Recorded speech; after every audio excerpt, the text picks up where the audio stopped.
आचार्य प्रशांत जी कहते हैं, तनाव कहाँ से आता है? इस बात को समझने के लिए एक रस्सी की कल्पना कीजिए। एक रस्सी जो जमीन पर आराम से पड़ी हुई है, उसमें कोई हलचल नहीं है। अब बताइए, उस रस्सी में तनाव कब आएगा? जब उस रस्सी के दो सिरों को दो अलग दिशाओं में जोर से खींचा जाएगा, तभी तो उसमें खिंचाव पैदा होगा, जिसे हम तनाव कहते हैं।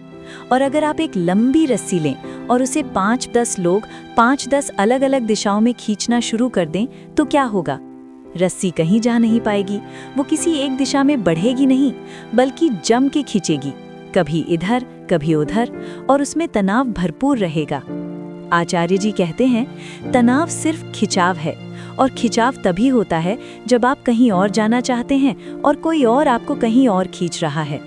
ये जो रस्सी है ना, ये हमारा मन है। हमारा मन भी ठीक इसी रस्सी की तरह है। इसे 10 दिशाओं से 10 अलग अलग लोगों द्वारा लगातार खींचा जा रहा है। रस्सी अपने आप कुछ नहीं कर सकती, ये बेजान होती है, मुर्दा। वो कह नहीं पाती कि छोड़ो मुझे, वो विरोध नहीं कर पाती, उसमें जागरूकता नहीं होती, वो नहीं कह पाती कि ये मेरा जीवन है, मेरी अपनी भी कोई दिशा और गति है, मैं खुद निर्धारित करूंगी। इसीलिए वो मजबूरन होकर खींची जाती है। अगर रस्सी को आप लगातार खींचते ही जाएंगे तो क्या होगा? वो टूट जाएगी, उसके टुकड़े हो जाएंगे। हमारा मन भी ऐसे ही टूट जाता है, वो कई टुकड़ों में बंट जाता है। आचार्य जी इसे कहते हैं टूटा हुआ मन। आज हमारे मन के बहुत सारे हिस्से हो गए हैं और हर हिस्से पर एक अलग मालिक का कब्जा है। रस्सी के जैसे 10 टुकड़े और 10 लोगों ने अपना अपना टुकड़ा ले लिया। एक हिस्सा कह रहा है करियर बनाओ, भविष्य संवारो। दूसरा हिस्सा कह रहा है पुरानी गलतियों को लेकर दुखी रहो या पुरानी बातों को याद करो। तीसरा हिस्सा कह रहा है अभी पढ़ाई करो, मेहनत करो। चौथा कह रहा है छोड़ो यार, थोड़ा मनोरंजन कर लो, फिल्म देखो, रील्स देखो। पांचवा कह रहा है दोस्तों के साथ मौज मस्ती करो। और ये सारे टुकड़े जैसे अलग अलग मालिक बन जाते हैं। सब आपस में लड़ते रहते हैं, क्योंकि सब अलग अलग दिशा में जाना चाहते हैं। आचार्य जी कहते हैं, लड़ाई वो मालिक कर रहे हैं और मैदान बना हुआ है हमारा मन। और झेल कौन रहा है? हम। इसी का नाम तनाव है। तनाव सिर्फ उसको होता है जो रस्सी की तरह बेजान होता है, जो सोया हुआ होता है। सोचिए, अगर आप कोई जिंदा इंसान है, कोई आपका हाथ खींच रहा है, कोई आपका पाँव खींच रहा है, तो आप क्या करेंगे? क्या आप चुपचाप खींचते रहेंगे? नहीं, आप झटक देंगे। आप कहेंगे दूर हटो, मेरा जीवन है। तुम्हारे होंगे अपने एजेंडा, अपनी दिशाएं, पर मेरा जीवन मेरी मर्जी से चलेगा।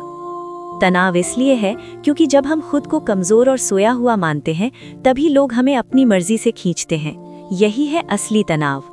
अब आप बच्चे नहीं हैं, आप बड़े हो गए हैं, समझदार हो चुके हैं। आप जानते हैं कि क्या करना है और कैसे जीना है। जब हम दूसरों को ये मौका देते हैं कि वो हमारे ऊपर हुक्म चलाएं, तो हम अपने आप की इज्जत कम कर देते हैं। तनाव से छुटकारा पाने की शुरुआत दूसरों को हटाने से नहीं होती। असली शुरुआत होती है अपनी आंखें खोलने और सही चीजें देखने से।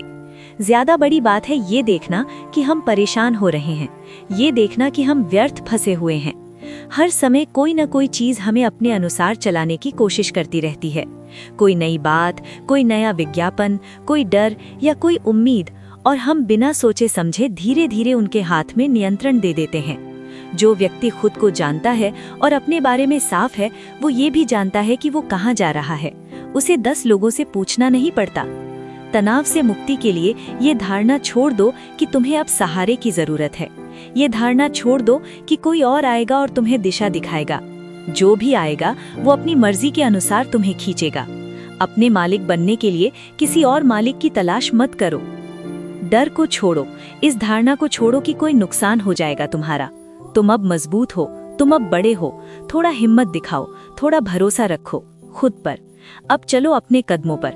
हो सकता है शुरू में थोड़ी ठोकर लगे, हो सकता है तुम गिरो, चोट लगे, पर मर नहीं जाओगे। आचार्य जी कहते हैं 2-4 बार गिर लो, घुटने छिल जाएंगे, खून बहेगा। ठीक है, क्या हो गया? बचपन में नहीं गिरते थे क्या?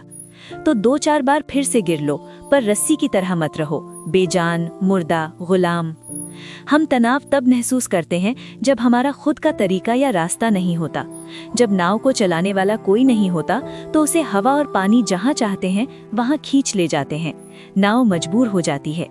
जिस दिन आप अपने जीवन की डोर खुद अपने हाथ में पकड़ेंगे और कहेंगे अब मैं अपनी मर्जी से चलूंगा, उसी दिन सारे तनाव और खिंचाव खत्म हो जाएंगे, मन शांत हो जाएगा।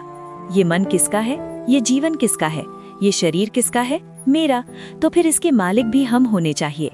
आचार्य जी कहते हैं, आपका जीवन बहुत कीमती है, इसे छोटे छोटे हिस्सों में बांटकर दूसरों को मत दे दो, इससे इसका सही सम्मान नहीं होगा। आज ये संकल्प लीजिए, अब बस, अब और नहीं खींचना है।